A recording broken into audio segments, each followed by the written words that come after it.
Hello everybody, my name is Benjamin Davenport. I am the 3D printing specialist here at Orange Tech. We are located in the Student Union Bookstore.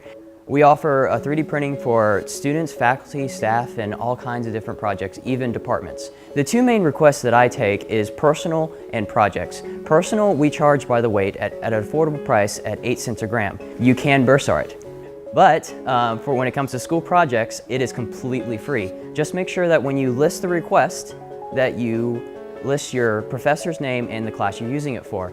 I will say that 3D printing is very not well known. 3D printing is the method of adding layers upon layers to a point where the product is made.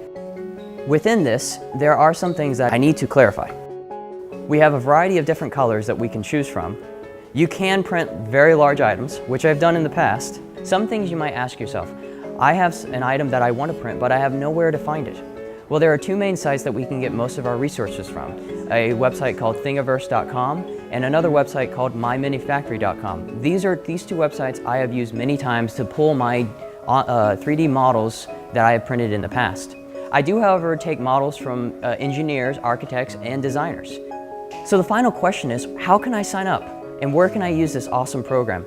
It is simple as sending me an email at orange3dprinting@gmail.com. Here you will get an automatic reply that will list all the instructions you need to send me the item. I hope to hear from you soon. I hope we can get a printout for you. Thank you.